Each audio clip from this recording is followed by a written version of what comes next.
রাখছি জিতবো আমরা ইনশাল্লাহ। জেতার জন্যই মাঠে নেমেছি, জেতার জন্যই খেলছি। এখন বাকিটা দেখা যাক।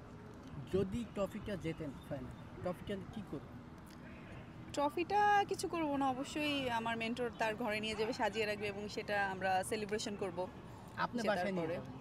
না, আমি আমার বাসায় নিয়ে যাব না, এটা তো সবার হক, সবাই নিয়ে যাবে। মাঠে যখন দেখলেন যে এই বলেই জিতে যাচ্ছে, ওই মুহূর্ত কি করবেন একটু দেখতে চাই।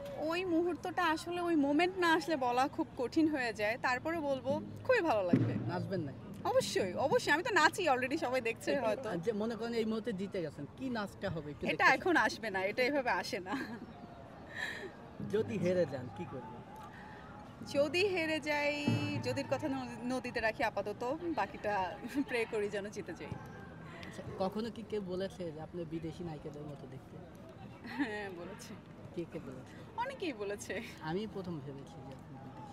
আচ্ছা, থ্যাংক ইউ, মাই প্লেজার। বলেন তো কোন নায়িকার মতো লাগে এবং কোন নায়িকার মতো বলেছে সবাই? বিদেশি নায়িকাদের মধ্যে কারিনার কথা বলেছে, ইয়ামি গৌতমের কথা বলেছে, তারপরে ক্যাটরিনা কাইফের কথা বলেছে।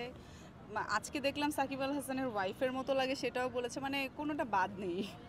না, এটা ঋষির মতো অনেকটা সবাই বলে, কিন্তু আসলে ক্যাটরিনার সঙ্গে মিল আছে। আপনি কি বিশ্বাস পান না কোনটা? ক্যাটরিনা কাইফের সঙ্গে? ক্যাটরিনা কাইফের সঙ্গে আসলে মানে হতেই পারে একজনের সাথে একজনের চেহারায় মিলটা। আচ্ছা, অনেকেই এখন সবার প্রিয় শাকিব খান, সবাই শাকিব খানের সঙ্গে মুভি সিনেমা নিয়ে ব্যস্ত। আপনার কোনো পরিকল্পনা আছে নাকি?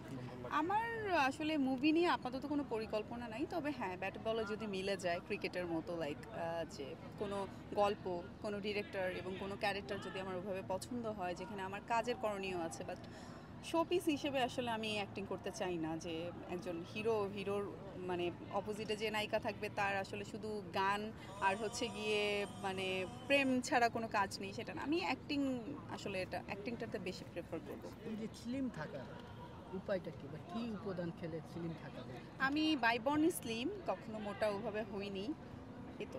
কখনো কেউ কেউ বলেছে যে বাতাসে উড়ে যাবে? হ্যাঁ, আমি বাতাসে উড়েও গিয়েছি বাস্তবে, সত্যি সত্যি। ঝড় এসেছে, আমি ছাদের সিঁড়ি থেকে উড়ে পড়ে গিয়েছি, এরকম আছে স্টোরি ছোটবেলায়। কিন্তু ভাইরাল এই কথা, টাইটেল কিন্তু এটাই হবে।